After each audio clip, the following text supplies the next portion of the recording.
Hey everyone, welcome back to Poobi Nursing classes. Hope you all are doing very well. So in last class we have discussed about the longitudinal section of the kidney and आज की class में हम करने वाले हैं very important topic of the urinary system which is the structure of nephron.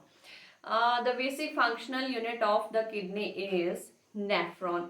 MCQ भी आता है, so it's very basic question, सभी को पता होगा and it's very important topic also. तो आज हम करने वाले हैं structure of nephron.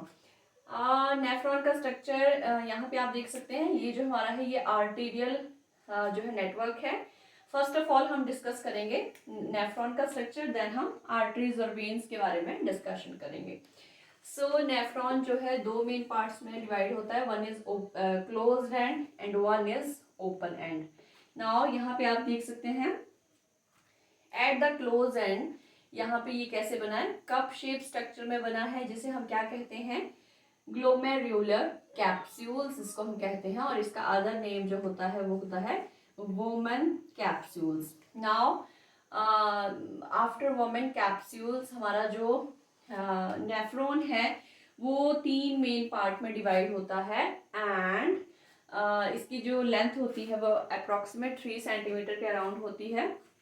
So first part is PCT, short form में पीसीटी, एंड इसको हम कहते हैं प्रॉक्सिमल कॉन्वोल्यूटेड ट्यूब्यूल्स, जो वोमेन कैप्सूल के पास में होती है, प्रॉक्सिमल। देन नेक्स्ट पार्ट इसमें आ जाता है दिस पार्ट, इसे हम कहते हैं the loop of Henle and medullary loop भी हम इसे कहते हैं।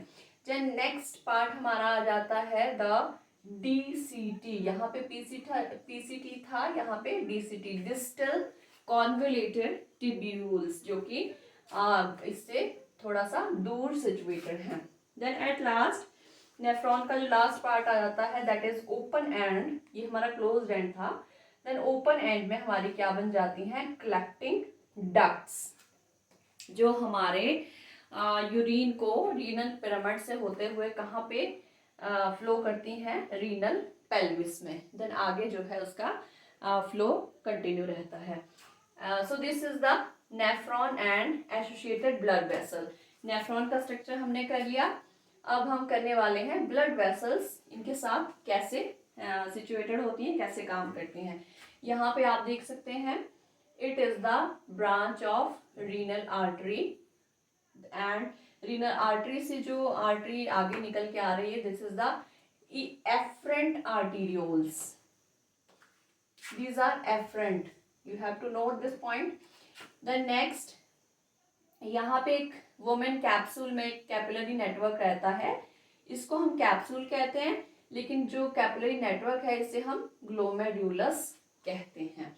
देन आफ्टर ग्लोमेरुलस से हमारा जो आर्टरी आगे निकलती है उसे हम इफरेंट आर्टीरियोल्स कहते हैं।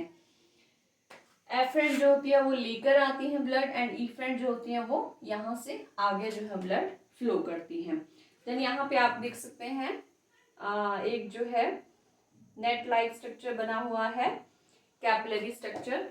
यहाँ पे हमारा arterial blood, venous blood, and यहाँ पे हमारा कैपिलरी जो है फॉर्मेशन हुआ होता है, जहाँ से जो है हमारी कैपिलरीज हमारे नेफ्रॉन को सप्लाई करती हैं, capillary network supplying the nephrons. Then इसके बाद हमारा जो वीनस, दिस इज हमारी नेक्स्ट, हमारी ये थी renal artery, this is the branch of renal vein, this is the branch of renal vein, जहाँ से हमारा जो वीनस ब्लड है वो रीनल वेन में जाता है, एंड इसके बाद रीनल वेन से होता हुआ इंफीरियर वेना का केवा तक इसने पहुंचना है। उसके बाद जो है इसका प्योरिफिकेशन ऑफ ब्लड, जो प्रोसेस में ब्लड जो है वो चला जाता है। So this is the structure of nephron and associated blood vessels. So आज की क्लास में हम सिर्फ स्ट्रक्चर स्टडी करने वाले हैं। अभी भी इस स्ट्रक्चर में कोई डाउट होगा प्लीज कमेंट बॉक्स में मुझे क्वेरी करें, and keep watching all the videos, subscribe the channel, don't forget to share channel for nursing classes. मिलते हैं नेक्स्ट वीडियो में with the physiology of nephron. Thank you. Have a nice day.